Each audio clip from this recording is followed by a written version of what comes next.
இந்திய communist Marxist கட்சிகள் சார்பில் மத்திய அரசை கண்டித்து சாலை மறியலில் ஈடுபட்டவர்கள் கைது. போக்குவரத்து பாதிப்பு. வேலூர் மாவட்டம் குடியாத்தம் சிபிஐஎம், சிபிஐ, சிபிஐஎம்எல் உள்ளிட்ட கட்சிகளின் சார்பில் மத்திய அரசின் விரோத போக்கை கண்டித்து பாரத ஸ்டேட் வங்கி முன் சாலை மறியல் போராட்டம் நடைபெற்றது. இதில் சங்கரி, பிரேம்குமார், வாசுதேவன் ஆகியோர் தலைமை தாங்கினர்.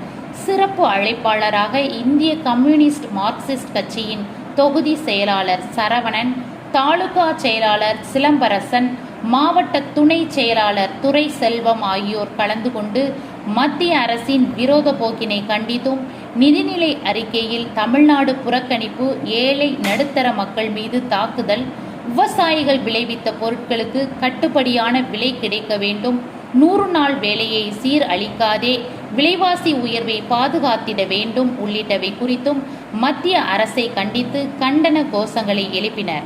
இதில் அக்கட்சியினர் பலர் கலந்து கொண்டு சாலை மறியலில் ஈடுபட்டனர்.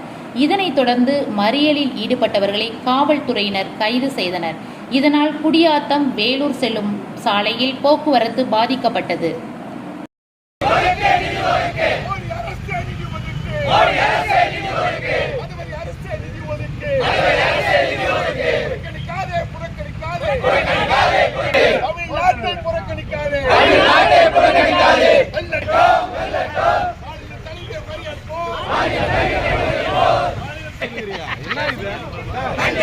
கண்டிக்கின்றோம்